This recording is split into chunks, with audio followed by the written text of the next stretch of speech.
Bueno, habíamos quedado en la discusión respecto a qué tan objetivos son los signos y habíamos discutido que hay que tener cuidado con ese aspecto porque también están sujetos a la interpretación de la persona que lee el reporte de un laboratorio clínico, por ejemplo, pero que desconoce em, el, desconoce la estadística que está detrás de, lo- de los exámenes del laboratorio clínico. Ahora, hay algo que no mencioné, que, hablamos largamente del tema que los exámenes los rangos de exámenes de laboratorio clínico lo que hacen es reflejar, digamos, una muestra poblacional, ¿ya? Ahora, eh, uno se preguntará, bueno, ¿y esa muestra poblacional de dónde viene? ¿Ya? Y eso es una pregunta muy válida porque en general, al menos para la población chilena, no hay muchos estudios respecto a qué es lo lógico que uno debería hacer desde el punto de vista científico, hacer un estudio en la población y ven cómo, perdón, ver cómo se comportan esos rangos, ¿ya? Porque uno podría pensar que tal vez no son los mismos rangos, por ejemplo, eh, para las poblaciones que son indígenas, por ejemplo, en nuestro país. Y, y eso es perdón,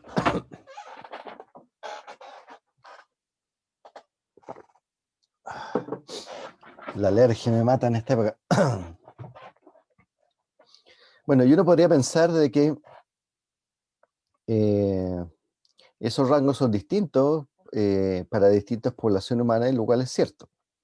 Entonces aquí en Chile en realidad no hay mucho estudio de eso y se han copiado rangos de otros países, pero uno podría a priori pensar de que hay ciertos tipos de poblaciones que sus rangos deberían ser distintos. Por ejemplo, la población indígena en nuestro país no es lo mismo, ¿ya? Y es por eso que tal vez tenemos a nivel mundial hay como ejemplos muy claros de que eh, dependiendo eh, del tipo de población, se pueden estos rangos, em, eh, digamos, se hace evidente de que el metabolismo por el cual funcionan esas poblaciones son distintas. Entonces hay un ejemplo, el ejemplo más típico es de lo que pasa con las poblaciones indígenas del sur de Estados Unidos, ¿ya? Sometidos a una dieta gringa, que ustedes saben es una dieta alta en grasa, y en esa población en particular hay una incidencia de enfermedades cardiovasculares y una incidencia de obesidad bastante alta, ¿ya? Ahora, eso lo podríamos explicar desde el punto de vista evolutivo, ¿ya? Y eso también es cierto, por ejemplo, para las razas de origen africano, que es que este tipo de raza dentro de los grupos humanos se especializó a vivir en entornos que eh, la disponibilidad de alimentos era bastante baja y particularmente la disponibilidad de calorías. Entonces esos organismos están bastante bien adaptados para en este tipo de condiciones optimizar el uso de calorías de los alimentos. Ahora, obviamente, en esa situación expuestos a una dieta que contiene muchas calorías, mucha grasa, para ellos va a ser mucho más fácil eh, eh, tener problemas de obesidad, ¿ya? A ver, permiso, ir a buscar un... Bueno, entonces, em, eso no significa que no se haya hecho nada en Chile. Puedo recordar que había estudios si no me equivoco, lo cual tiene sentido de la Universidad de la Frontera en Temuco, que estaban precisamente preocupados de eso, de hacer un estudio de la población indígena mapuche, digamos, de la zona, y ver cómo se comportan estos rangos, ¿ya? Así que eso hay que mantenerlo en mente. Estos intervalos son para un tipo de población que no necesariamente em, refleja la población donde uno va a estar, ¿ya? Ahora, los laboratorios serios, ¿ya? Y ustedes pueden determinar eso, ya hablamos la clase pasada de algunos criterios para determinar un laboratorio, digamos, que realmente sabe lo que hace. Hay laboratorios que te ponen a pie de página en el reporte esos intervalos de dónde vienen, te ponen la referencia bibliográfica. No todos los hacen. Ahora, yo estoy un poco en contra de eso, de no reportar, porque el argumento que yo le preguntaba a la gente del laboratorio clínico, ¿por qué no ponen eso? Es porque la gente, los médicos se confunden, ya, porque hay demasiada información. Ya, bueno, ustedes no se van a confundir cuando les toque eso, porque ya saben de que es una buena señal de que los intervalos de referencia que están ocupando, ellos se han preocupado de informar a ustedes como profesionales de la salud para que tomen mejores decisiones. Ya, es una cosa.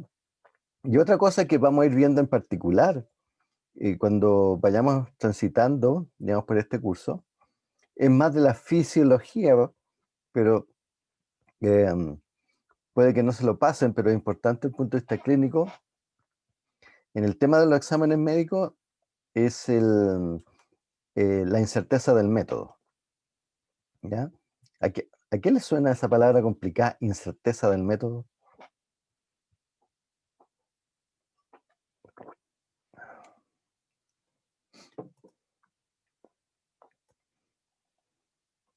¿Alguien que que, pueda opinar? que tiene un rango de error.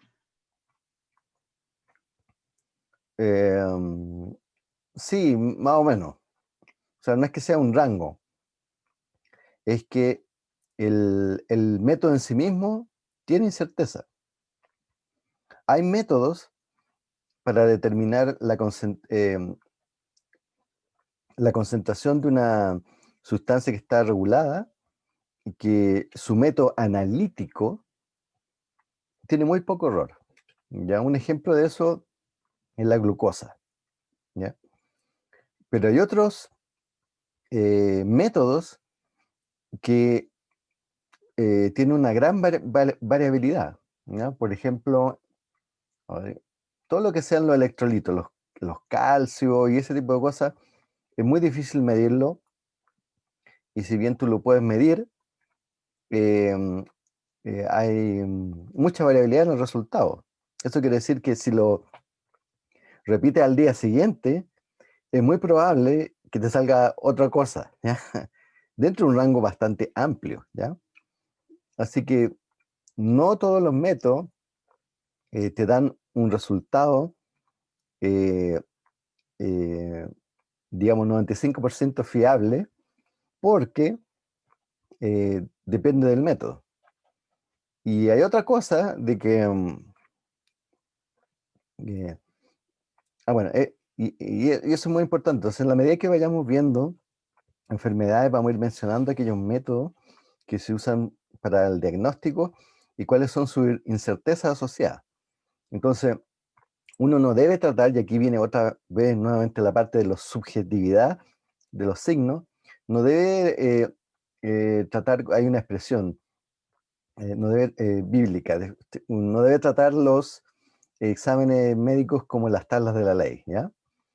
Tienen que estar conscientes de cuáles nos van a entregar una información más confiable, porque la variabilidad del método es pequeña, y cuáles no, y nos pueden indicar tendencias, ¿ya? Pero no puedo recaer solamente en ese dato para tener un diagnóstico clínico. Esto no es un curso de laboratorio clínico, pero en la medida que nos vayamos topando con esas cosas, las voy a ir recalcando. Y eso no quiere decir que hoy el laboratorio más o menos nomás como hace los exámenes, no. eso forma parte de la vida natural, digamos. Hay métodos que funcionan más precisos que que otros. Ya. Entonces, algo que quedó pendiente en la clase pasada es hablar de esta terminología que, como yo les dije, como no soy del lado clínico, no la suelo usar, pero para ustedes es importante y ya han sido expuestas en cierto nivel. Así que vamos, en este caso, a ponernos un poco de acuerdo em, de qué entendemos por cada uno de los términos, ¿ya? Por ejemplo, y esto llamamos los términos de manifestación clínica. Eh, Está el término local, que es obviamente restringido a un área, por ejemplo, un brazo quebrado, y enfermedades de tipo, con su manifestación clínica de tipo sistémica, como puede ser esta reacción alérgica generalizada. Otro término, o término común, que a mí yo siempre me confundo con estos términos, es el término de enfermedad de tipo aguda o manifestación aguda de la enfermedad, que básicamente quiere decir que tiene un inicio de desarrollo rápido. Un típico ejemplo, un resfrío. Y una enfermedad crónica, que es una enfermedad persistente, y por ejemplo, la hipertensión, ¿ya? Eh, Ahora, en este término es medio confuso, digamos, para mí, ¿ya? Porque el prefijo sub significa antes de o bajo de, pero en realidad en el ámbito clínico se usa como entre de, ¿ya? Subaguda es una enfermedad en la que los síntomas son menos pronunciados, pero más prolongados que en una enfermedad aguda, ¿ya? Es decir, es intermedia entre la enfermedad aguda y crónica, ¿ya? No sé, eso tiene que ver con el uso en el mundo clínico, así que no me llama la atención. Y aquí está un ejemplo, la endocarditis subaguda. Ah, bueno, ahí se me cortó un poco la diapo, que es una enfermedad derivada de una infección, ¿ya? Que puede ser, por ejemplo, una infección en los dientes, y esto es muy interesante, o sea, la salud bucal es súper importante porque puede derivar en que las bacterias que están infectando acá pueden pasarse al corazón, ¿ya? Y si uno tiene la mala suerte de que se alojen ahí las bacterias, puede desarrollar una enfermedad eh, em, que es de lenta progresión, ¿ya? Pero que puede llegar a afectar las válvulas cardíacas y generar una situación, digamos, grave de enfermedad, ¿ya? Entonces sería un tipo de afección de tipo subaguda.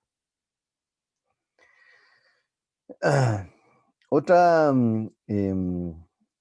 otro término que se usa es que es el insidioso, ¿ya? Que es a cualquier enfermedad que comienza lentamente y que no tiene síntomas obvios al principio.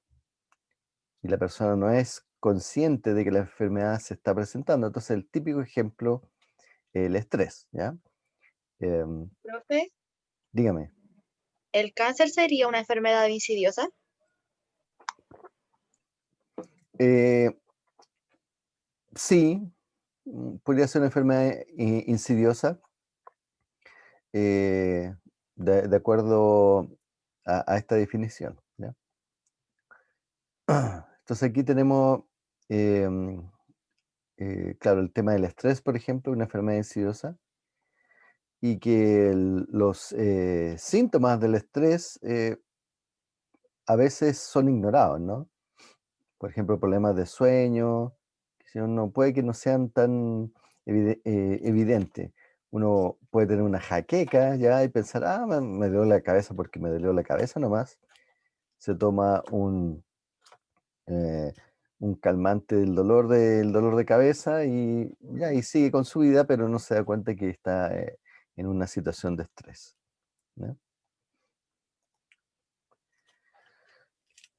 Los otros términos es remisión, que es el periodo libre de síntomas, pero no significa que la enfermedad ha desaparecido. Entonces, uno de los ejemplos más claros de remisión es el cáncer, ¿ya? Eh, típico, eh, típico del cáncer, ¿ya? para aquellos de ustedes que en mi caso he tenido 2 parientes que se han muerto de cáncer, una típica cosa que sucede en el cáncer, particularmente después de las primeras quimioterapias, como que el paciente se siente mucho mejor, ¿ya? Y eso, bueno, dependiendo de la gravedad del cáncer, eso puede ser por un tiempo prolongado, varios meses, pero después puede volver el cáncer de manera más agresiva, ¿ya? Entonces, el típico ejemplo que ustedes se van a notar en el caso, por ejemplo, de esta enfermedad que es el cáncer, un periodo de remisión. Y es característico del cáncer un periodo de remisión después de las primeras quimioterapias. Otro que es de tipo, em, cuando decimos que algo es asintomático, que es que no son detectables los síntomas, ¿ya? Pero está la enfermedad presente ahí, ¿ya? Por ejemplo, la presión arterial alta no presenta síntomas, ¿ya?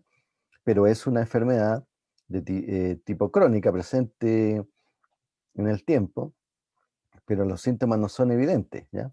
Pero sí está generando consecuencias en el largo plazo en la salud de las personas. Em, Otros términos clínicos que vamos a usar es el diagnóstico, que básicamente es ponerle una etiqueta a la enfermedad, ¿ya? Etiquetarle esto, todos estos signos y síntomas significan esto, ¿ya? Hago hincapié, por ejemplo, en que esto me pareció muy interesante destacar, no depende solamente de los signos y los síntomas, ¿ya? ¿Ya? También depende de la historia clínica que tenga, ¿ya? Pero también, a su vez, la historia clínica depende de la honestidad del paciente, ¿ya? Y eso hay que tomárselo un poco, como dice en esta frase, un poco más livianamente, porque en realidad, como dice, como establece ahí el texto, eso básicamente, el mentir, por ejemplo, respecto a tus síntomas, es una especie de mecanismo de defensa, ¿ya? Por ejemplo, a nadie, como dice ahí, ¿quién realmente quiere admitir que tiene cáncer? Porque eso tiene consecuencias más allá de uno mismo, ¿ya? Entonces, eso es natural de encontrar de que la gente pueda mentirse a sí misma, bueno, no a sí misma, pero a los demás respecto a los síntomas que tiene, porque en realidad no quiere preocupar a su grupo familiar, no quiere crear en evidencia que está en una situación desfavorable de salud y que puede afectar a otros, ¿ya?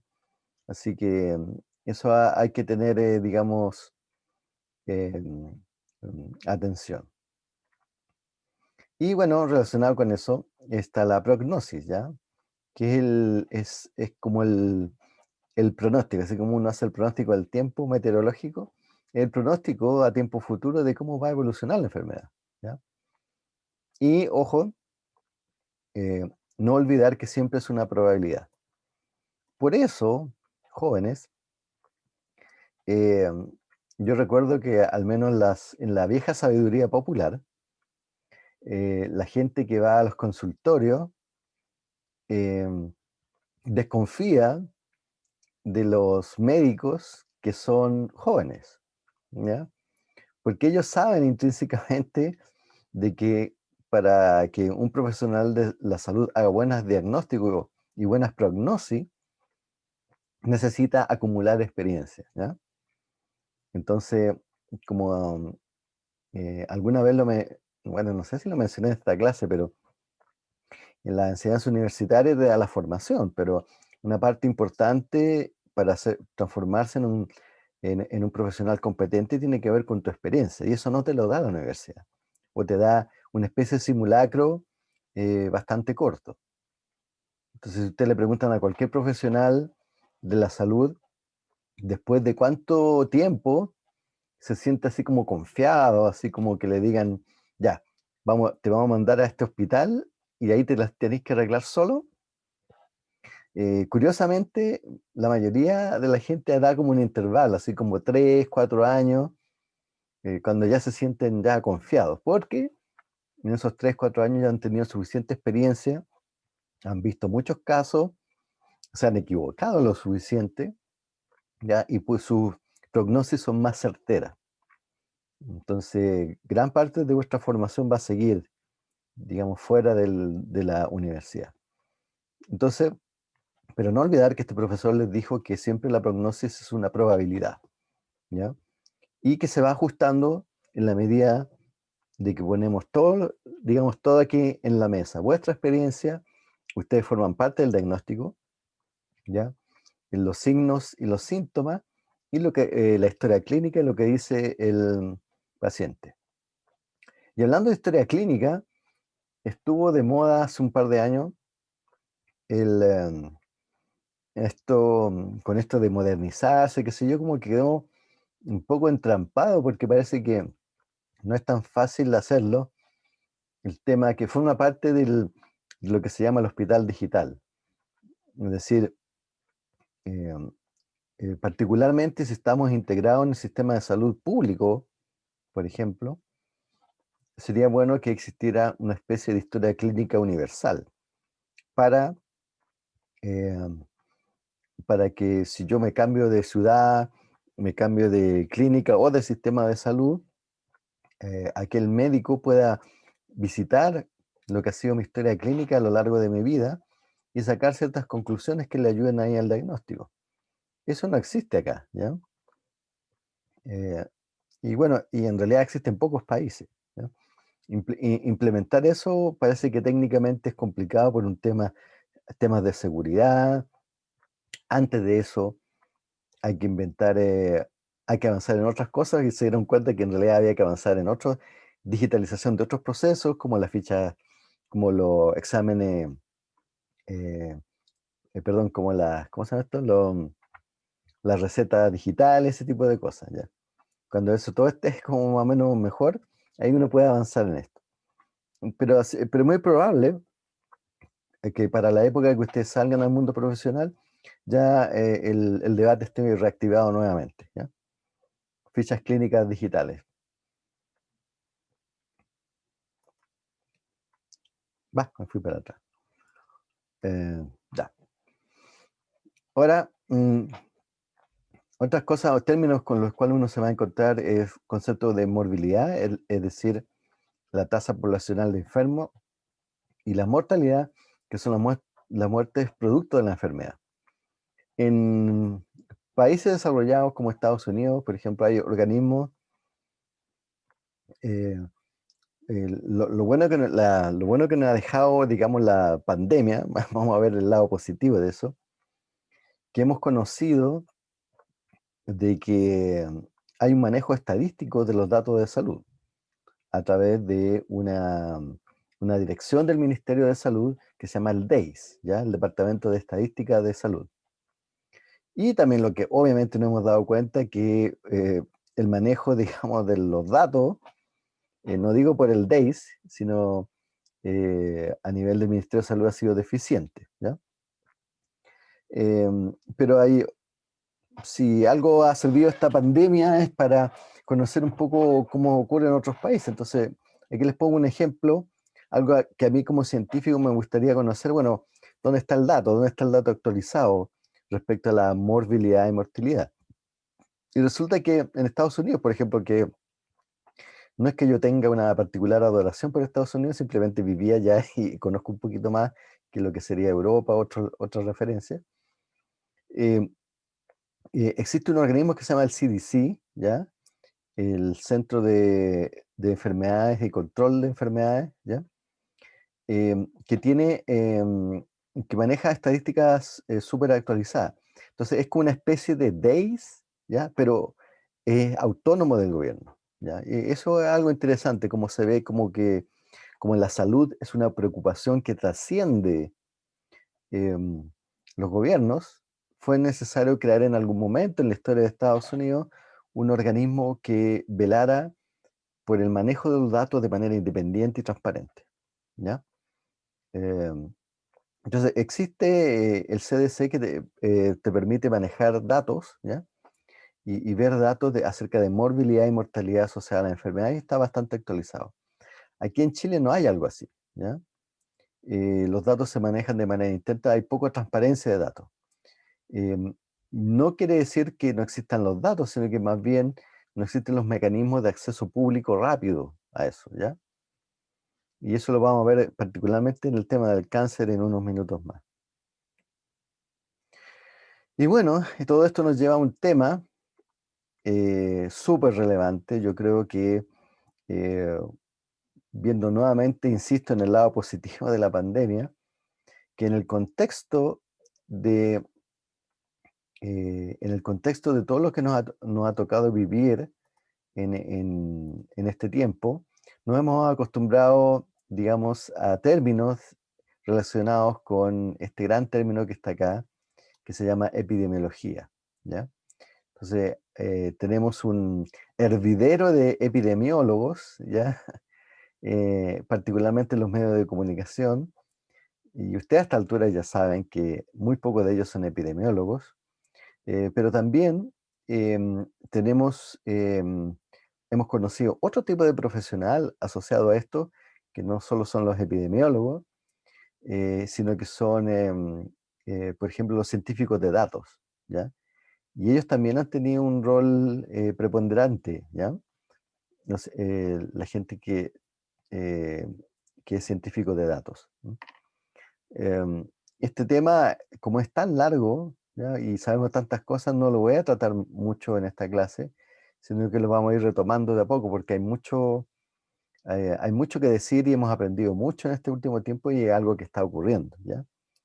Así que deberíamos dedicarle toda una clase a epidemiología, ¿ya? Em, y como dice acá, términos claves como incidencia, tasa de ocurrencia, prevalencia, endemia, epidemia, pandemia, todo eso lo vamos a ver ya con este ejemplo que estamos viviendo en el día a día, ¿ya? Así que vamos a ir retomando este tema de a poco para no apartarnos tanto del- de lo previsto para estas clases, ¿ya? Pero hemos aprendido hartas cosas, ¿ya? Lo bueno que tiene la USACH, a diferencia de otras universidades, es que tiene epidemiólogos, ¿ya?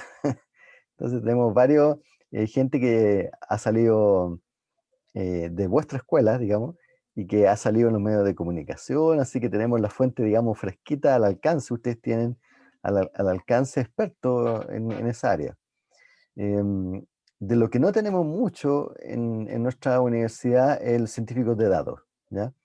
Eso estamos un poco al debe en términos de áreas del conocimiento que hay que desarrollar.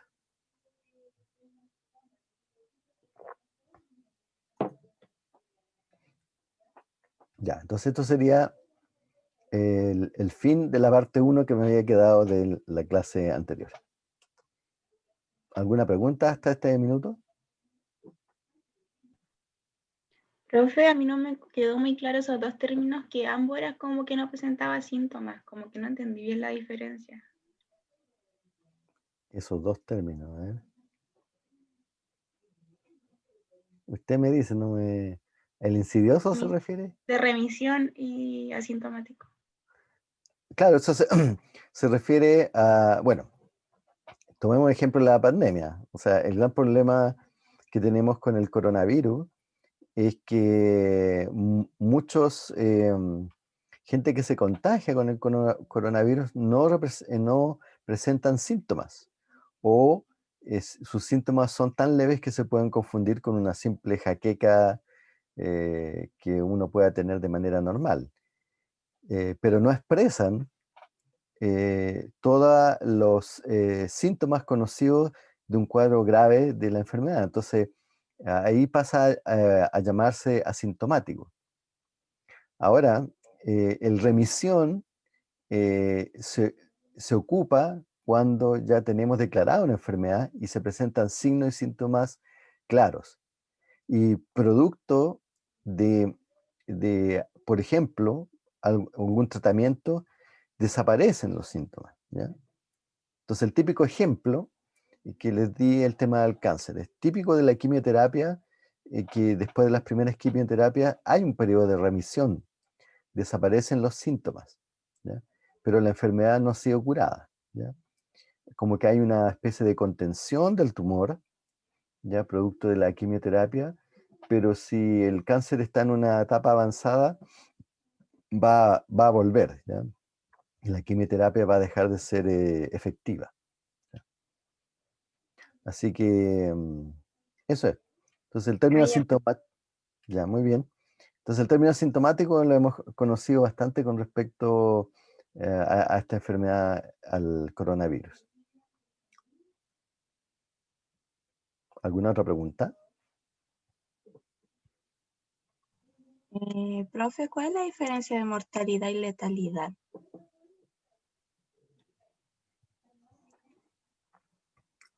Eh, buena pregunta porque creo que no es lo mismo, ¿ya?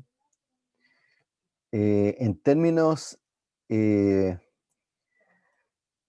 en términos de la enfermedad, ¿ya? La mortalidad es que si hay una enfermedad declarada, eh, es qué tanto la mortalidad es qué fracción de las pacientes que se enferman se mueren. Em, pero eso respecto a una enfermedad. La letalidad siempre va como en comparación con otras enfermedades.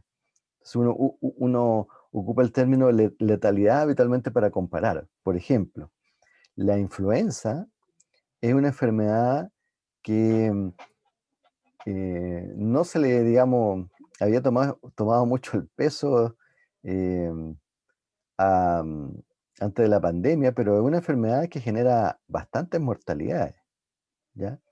Entonces, en ese sentido, eh, el, eh, el coronavirus, ¿ya? Se pensaba inicialmente que iba a ser tan letal como la influenza, ¿ya? Y resulta que es más letal que la influenza, tiene un desarrollo más rápido. Entonces, al menos la letalidad se suele ocupar mucho cuando uno compara distintas mortalidades, o dicho de otra manera, distintas tasas de mortalidad entre enfermedades. Y uno puede decir, esta enfermedad es más letal que esta otra, ¿ya? Eso es más o menos, eh, eh, o sea, a pesar de ser sinónimo en términos específicos del lenguaje, en el uso que se le da, habitualmente es para comparar distintos tipos de enfermedades, al decir que esto es más letal o no, ¿ya?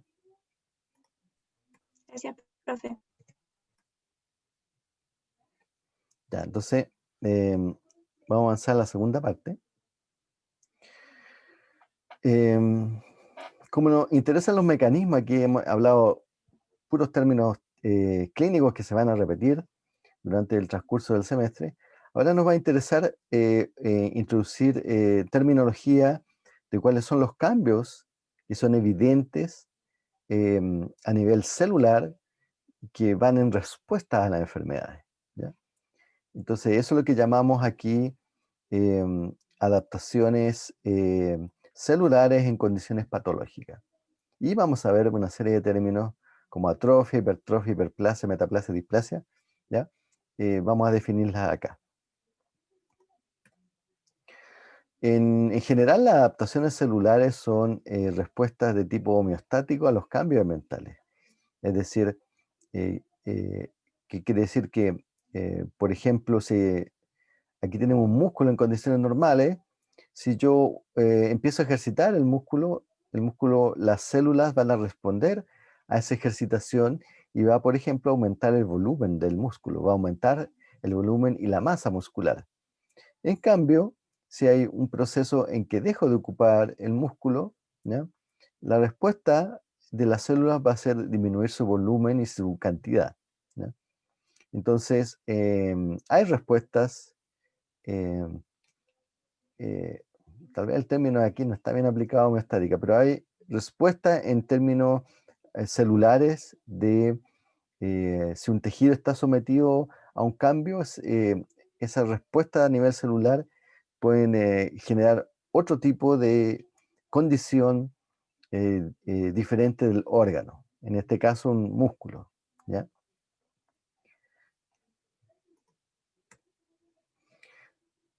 Entonces tenemos aquí dos tipos de respuestas celulares típicas. Una es la hipertrofia y otra la hiperplasia. La hipertrofia viene del griego que significa sobrenutrición, ¿ya? Trofos es comer, y básicamente significa un aumento del tamaño de las células, ¿ya? Y la hiperplasia quiere decir sobreformación o sobreproducción, y significa aumento en el número de células. Es decir, uno puede tener un crecimiento de un órgano, por tanto, aumento del volumen celular, que eso obviamente no es infinito, tiene un límite, digamos, en que las células pueden aumentar de tamaño. Y la otra manera en que el órgano pueda generar un aumento de tamaño sea a través de un aumento de la cantidad de células que lo constituyen, ¿ya? Y eso lo llamamos una hiperplasia. Y por el lado contrario, tenemos, en el lado, la hipertrofia, ¿qué significa a nivel celular? ¿Ya? Aumenta el tamaño y el volumen de las células. Entonces, eso obviamente, esta imagen que tenemos acá es con un tipo de microscopía distinta a la microscopía óptica que tal vez han conocido. Esto se llama microscopía de fluorescencia. Y en verde, en rojo, o pueden ver delimitadas el borde de la célula. Estas células están como más lejos, estas están más cerca, ¿ya? Y en verde tienen marcado lo que sería el citoesqueleto. Ahora, ¿cómo se hace esto? Habitualmente lo que se hace es que uno tiene una sustancia que es fluorescente, ¿ya? Fluorescente significa que yo le tengo que aportar energía para que la molécula emita luz en una cierta longitud de onda. Por eso existen los tubos fluorescentes. Los tubos fluorescentes son moléculas que están presentes en el tubo y que a través del gas se aporta energía, y las moléculas que están presentes en el tubo absorben esa energía, pero como genera una condición inestable, liberan esa energía a través de la generación de un fotón de luz, ¿ya? Y estos fotones de luz, depende de la longitud de onda que tengan, va a ser el color. En el caso particular de esto, se produce una emisión en el espectro del color verde, y lo que se hace en este caso es que habitualmente para teñir, ¿ya? La palabra técnica es teñir citoesqueleto, se utiliza, por ejemplo, un anticuerpo que es una molécula que puede reconocer las moléculas del citoesqueleto, y a ese anticuerpo uno le pega una sustancia que sea fluorescente. Y hay varios, o sea, está disponible de manera comercial. Es decir, si el día de mañana yo quiero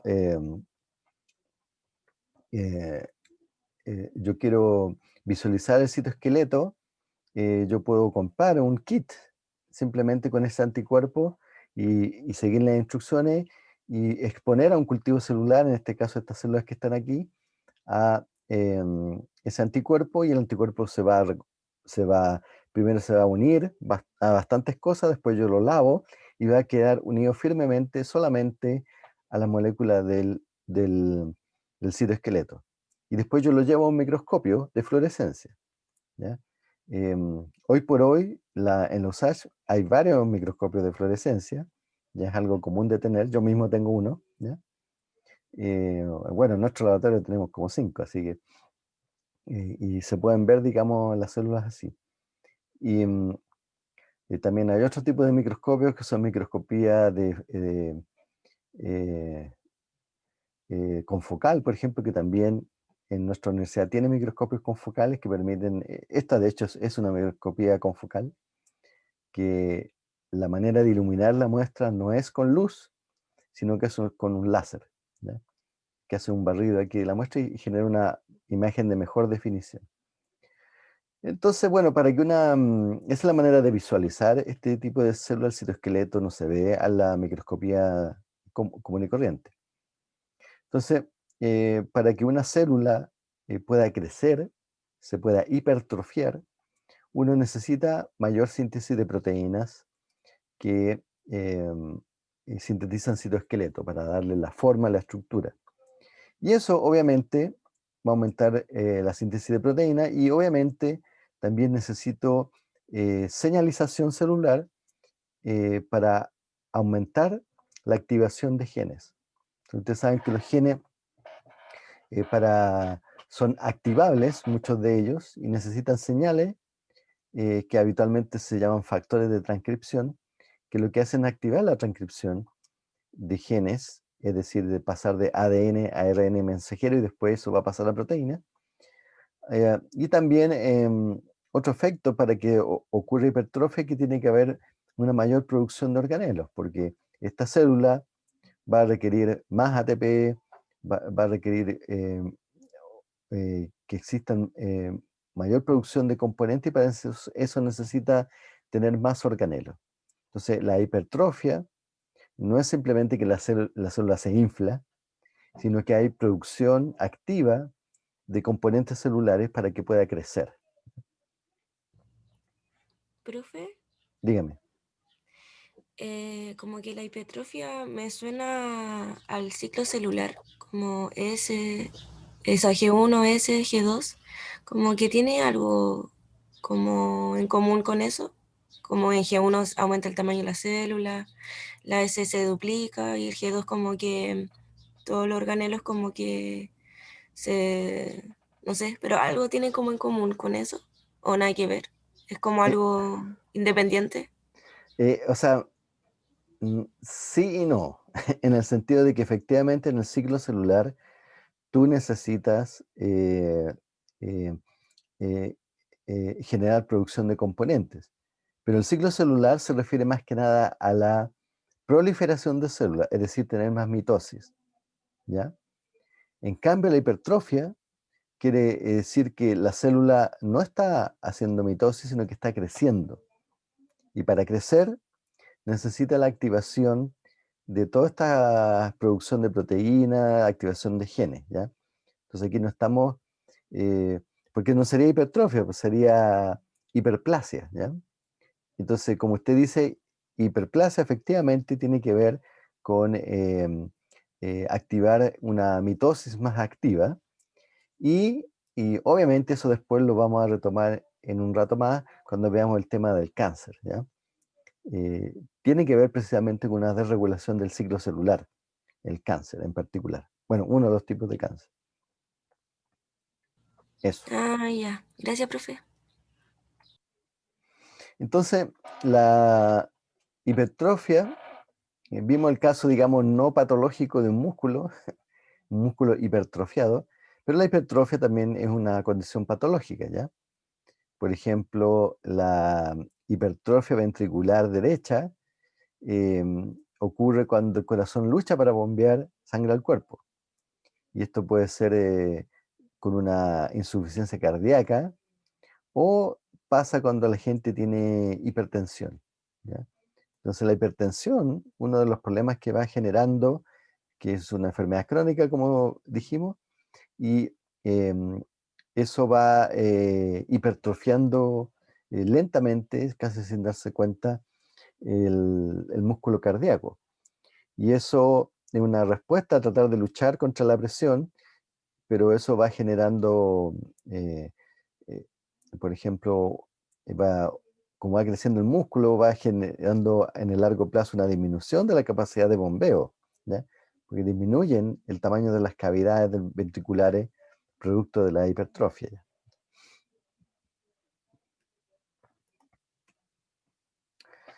E hiperplasia, como habíamos comentado al principio, quiere decir una mayor proliferación celular, es decir, una mayor mitosis, ¿ya? Entonces tenemos mayor cantidad de células. Y generalmente son de aquellas células que son capaces de generar nuevas células o diferenciarse en nuevas células, y eso generalmente se llaman células madres, ¿ya? Cuando tenemos hiperplasia de células somáticas normales, eso ya es una condición patológica conocida como cáncer, ¿ya? Y la hiperplasia, pero a menudo también puede ser desencadenada en condiciones no tan patológicas, digamos, como por hormona o citoquina. Entonces, el típico ejemplo de eso es la producción de leche durante el embarazo, ¿ya? Que se produce un aumento de las células que tienen que ver con la producción de leche, ¿ya? Y eso está sometido a control hormonal, ¿ya? Entonces es una hiperplasia de este tipo benigna, ¿ya? Que es el aumento de la cantidad de células necesarias para producir leche.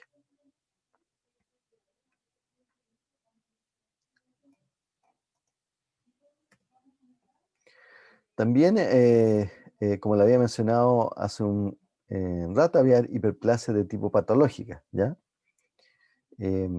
Hay la hiperplasia benigna de próstata, por ejemplo, que causa problemas urinarios, que es crecimiento de la próstata, que está aquí en caso normal, y aquí crece, y eso produce un estrechamiento de eh, de la, de la vía para evacuar la orina, ¿ya? La uretra, y eso genera dificultad, problemas urinarios.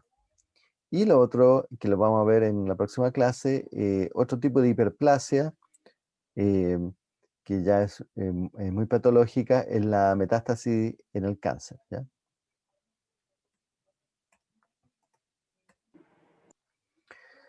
Bueno, por el otro lado, vimos el aumento del volumen, ¿ya? De un órgano, que puede ser por aumento del volumen celular o por aumento de la cantidad de células, y el movimiento, digamos, contrario a esto es la atrofia, ¿ya? Que atrofia en general significa sin alimento, ¿ya? Y puede significar disminución en el tamaño, como en este caso de acá de la izquierda, o disminución en el número de células. Y las causas que pueden dar cuenta de la atrofia puede ser la falta de uso, en el ejemplo del músculo inicial, la mala circulación, ¿ya? Que por lo tanto no todas se puedan nutrir a las células de manera apropiada, disminución de apoyo hormonal, aquí está la traducción media rara, ¿ya? Disminución de estímulo sería hormonal, o disminución de la conexión de los nervios. Eso es típico. Por ejemplo, algo que necesitan las neuronas para existir es comunicación, ¿ya? Y habitualmente cuando una neurona pierde conexión con otras neuronas, por ejemplo, daño en la médula espinal, lo típico, ¿ya? Deja de recibir neurotransmisores, y eso va a generar una atrofia, una degeneración de la neurona, a pesar de que la neurona en sí mismo puede que no esté bien, o sea, que esté bien, pero deja de recibir estímulos químicos a través de la sinapsis, porque la otra, la, mm, la neurona que estaba antes de esa se murió producto de una lesión, pero eso va a generar una atrofia en la neurona postsináptica, ¿ya? ¿Por qué? Porque la neurona, su razón de ser, por decirlo así, em, es que necesita estímulos químicos para existir como una neurona funcional. Y el estímulo químico son los neurotransmisores. Entonces, ese es un tipo, como la falta de conexión de nervios va a generar atrofia. Lo mismo pasa en el caso de los músculos, ¿ya? Si se pierde conexión de los nervios que controlan algún músculo en particular, también tiende a producirse atrofia, porque faltan los estímulos en la llamada sinapsis neuromuscular, porque ya no están las neuronas enviando su señal. Ahora, hay mecanismos por el cual al interior de la célula se generan esta atrofia. Ya vimos a nivel de órgano y a nivel de la célula. Entonces hay sistemas al interior de la célula que se encargan de disminuir la cantidad de proteínas al interior de la célula. Tal vez por ejemplo, uno de los mecanismos más estudiados son el mecanismo llamado de la ubiquitina proteosoma, ¿ya? Que la ubiquitina, ¿ya? Que es una proteína, envía señales al proteosoma, que es un complejo de proteínas, para reconocer y destruir las proteínas que forman el citoesqueleto.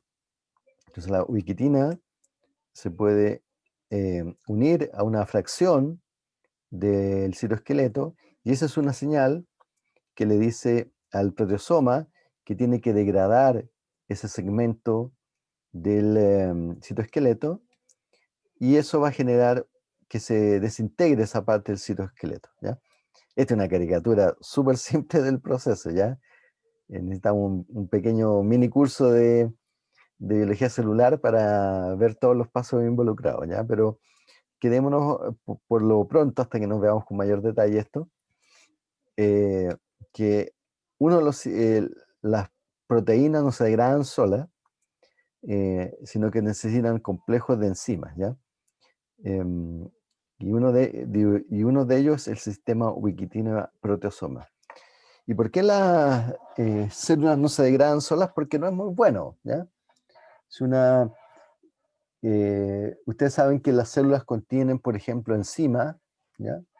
Y si las enzimas son liberadas y enzimas proteolíticas, por ejemplo, que degradan proteínas, si son liberadas así sin ningún control, pueden empezar a destruir otros tejidos de células que no están enfermas o no están sometidos a esta atrofia, ¿ya?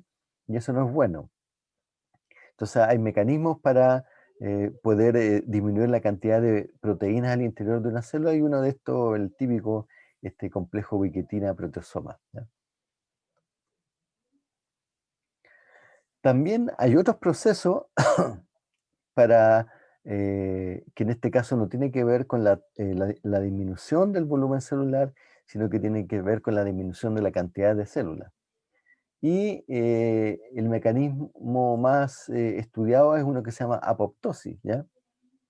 Que se le suele llamar la muerte celular programada. Y como dije, no es bueno que un tejido, las células simplemente se mueran, porque liberan sustancias, enzimas que pueden afectar a otro tipo de células que están sanas. El típico ejemplo, una condición patológica en que no hay una apoptosis regular, es la necrosis de tejido, que simplemente se murió tejido, que no hubo, no se generaron estos mecanismos de apoptosis, y se muere el tejido, se pudre, libera enzimas, por ejemplo, que afectan a otras células que no están buenas, ¿ya?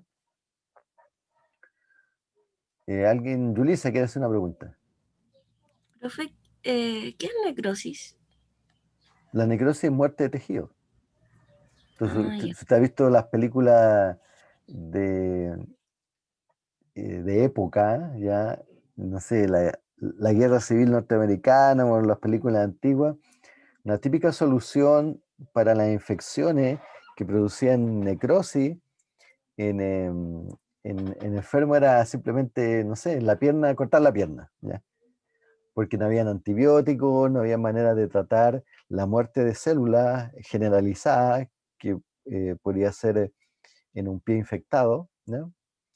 Y para eso se cortaba la pierna nomás, ¿ya? Y eso, la necrosis, bueno, la necrosis característica de la necrosis, al menos la necrosis que es visible, es que el tejido cambia de color, pierde irrigación y se pone negro, ¿ya? O sea, bueno, pasa por todos los colores, digamos, rosado a azul y negro finalmente cuando el tejido se está muriendo. Entonces la necrosis no es buena porque la necrosis daña tejido sano alrededor de la necrosis, ¿ya? Y la apoptosis la vamos a ver en los detalles más adelante, ¿ya?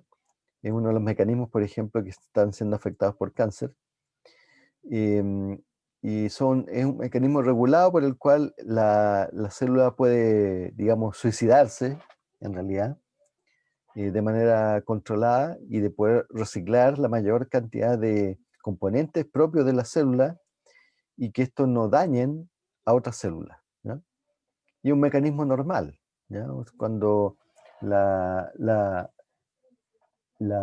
organismo necesita generar células nuevas y no hay espacio, ¿ya? Y se necesitan esas células, es un mecanismo por el cual yo puedo liberar espacio, ¿ya? Que mediante apoptosis.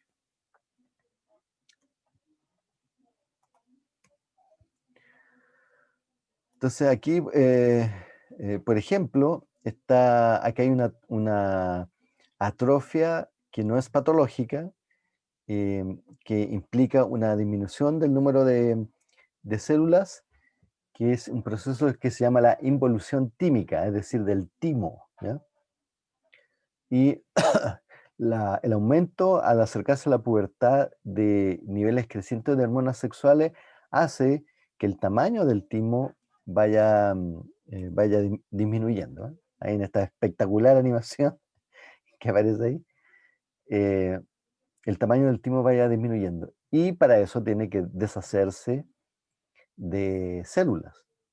Y el mecanismo para deshacerse de células es a través de apoptosis. Ya, otro término de adaptaciones celulares es la metaplasia, ¿ya? Que en griego quiere decir cambio de forma, que es el cambio y reemplazo de un tipo de célula, ¿ya?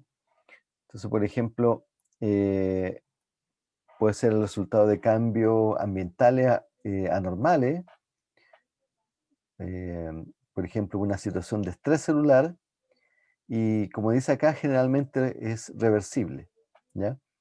Entonces, a ver, creo que tengo, claro, creo que en la siguiente diapo, hay una condición que se llama el esófago de Barrett, ¿ya?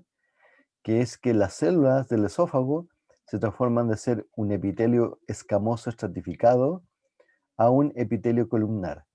Y es una condición, creo que está en la siguiente diapo, claro, que pasa con el reflujo, ¿ya?